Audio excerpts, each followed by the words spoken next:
Being exhausted is an understatement. I am exhausted. But the process has been one where we needed to put on our hats to do the best job we knew how to do.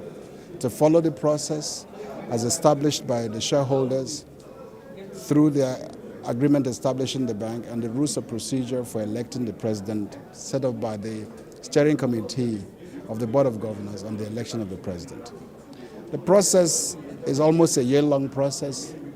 This process was started with a decision in the last annual meeting in Nairobi by the Board of Governors setting the timetable for this election, which was to publish, resulting in the sending out notification to member countries to nominate their candidates from the 1st of July last year.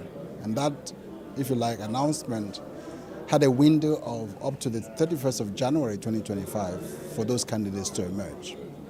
When eventually those candidates were submitted, candidature were submitted, the Board of Governors had to sit to vet through the committee responsible for the election of the president to vet the candidature, which they did in February.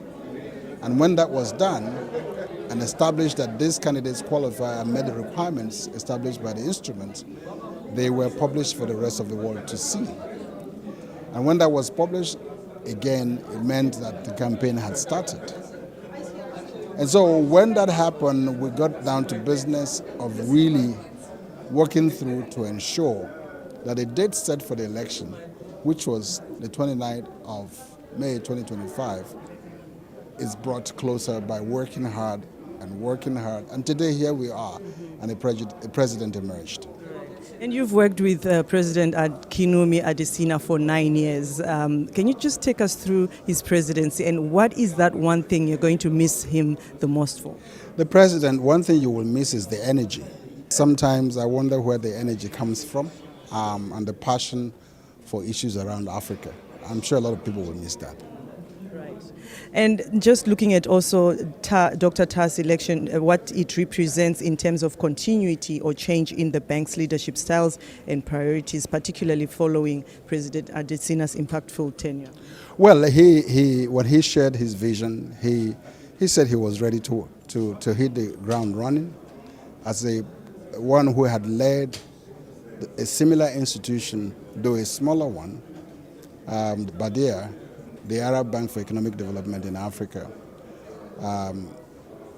He sold a vision that member countries looked closely to, considered his personality, his experience, and he appears like somebody who is ready to take this bank to the next level. Of course, each person comes with their own style, with their own vision, and it is very much, when he made his statement today, he said, I am ready, let's go to work.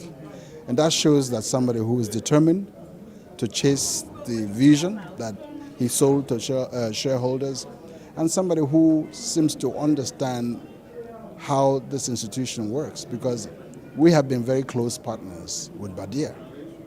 Even before now, as a bank, they are one of our top partners, particularly even one of the founding members of the Africa Investment Forum. So it's not a strange environment for him.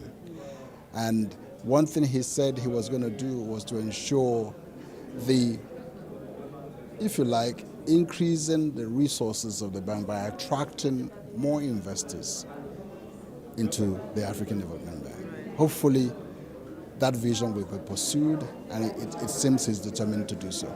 Another question that a lot of SADC people, Southern Africans, are wondering is why did the bank allow two candidates from SADC, from Southern Africa? Because everybody feels like maybe the governors saw it as a family that is not united, and that could have affected the vote or the election. What is your opinion on that, and why was that allowed? I think we need to set the record straight. The bank has no control over who submits and how countries submit candidature.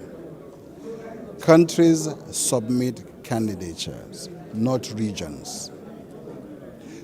But some regions can agree to say, we will submit our candidature as a bloc and adopt someone.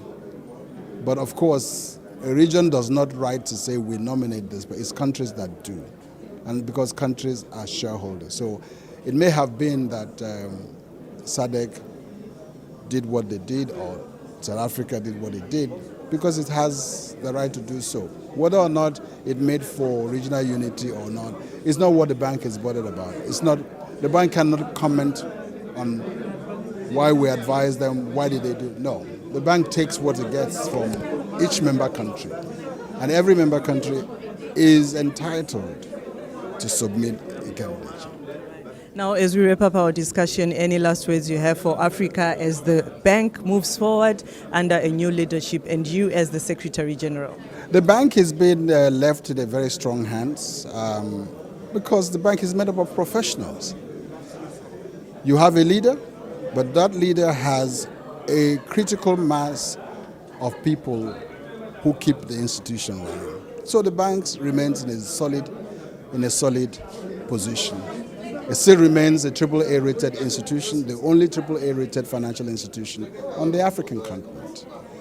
And the professionals are there to continue to do the work and to assist the new president to maintain the same rating and to ensure that Africa is served using the professional skills that we all have. As for me as Secretary General, that I will not comment about. Thank you so much, Professor Vincent O, for your time. Pleasure. Thank you.